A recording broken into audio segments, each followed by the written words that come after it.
علامہ اقبال کی نظم کہانی کی شکل میں۔ مکڑا اور مکھی، بشریٰ ذیشان۔ کسی باغیچے میں ایک صحت مند مکھی رہتی تھی۔ قریب ہی ایک مکڑا بھی رہتا تھا۔ وہ اس مکڑے کے جال والے گھر کے پاس سے گزرتی تھی، لیکن کبھی جال میں نہ پھنستی۔ مکڑا بہت دنوں سے اس مکھی پر نظریں لگائے بیٹھا تھا۔ وہ نئے نئے انداز سے جال لگاتا، لیکن مکھی جال کے قریب بھی نہ آتی۔ ایک دن مکھی مکڑے کے پاس سے گزری تو مکڑا بولا، بھی مکھی، تمہارا اس راستے سے روز گزر ہوتا ہے، لیکن کبھی تم بھول کر بھی میرے گھر نہیں آئی۔ آخر میں تمہارا پڑوسی ہوں، کوئی غیر تو نہیں۔ کسی دن میرے اس غریب خانے کو بھی عزت بخشو۔ مکڑے کی بات سن کر مکھی بولی، جناب، کسی اور کو بیوقوف بنائیے، میں تو آپ کے جال میں آنے والی نہیں ہوں۔ جو بھی آپ کی سیڑھی پر چڑھا، پھر کبھی نہیں اترا۔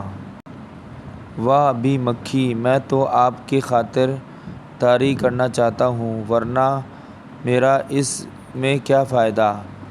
اگر تھوڑی دیر میرے گھر میں ٹھہر جاؤ گی تو اس میں برا کیا ہے؟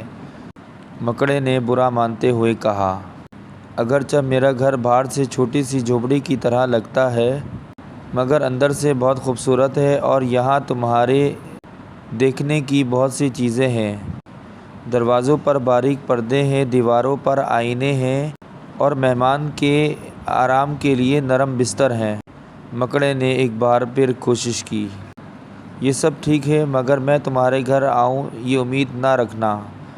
تمہارے نرم بستروں سے اللہ بچائے جو ان پر ایک بار سویا پھر نہ اٹھ سکا۔ مکھی نے صاف انکار کرتے ہوئے کہا۔ مکھی کی بات سن کر مکڑا سوچنے لگا کہ اس مکھی کو کس طرح پھانسوں، یہ تو بہت چالاک ہے۔ پھر مکڑے کے ذہن میں ایک ترکیب آئی۔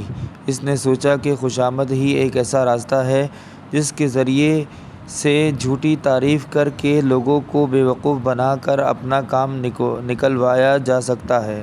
یہ سوچ کر مکڑے نے مکھی سے کہا، اللہ نے آپ کو بڑا رتبہ دیا ہے، جو ایک نظر آپ کو دیکھے آپ کا دیوانہ ہو جاتا ہے۔ آپ کی آنکھیں ہیروں کی طرح چمکتی ہیں، اور جو آپ کے سر پر تاج ہے وہ بہت ہی خوبصورت ہے۔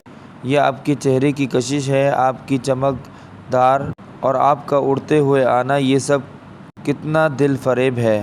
مکھی نے جب مکڑے کی خوشامد سنی تو نرم پڑ گئی اور کہنے لگی، مجھے ویسے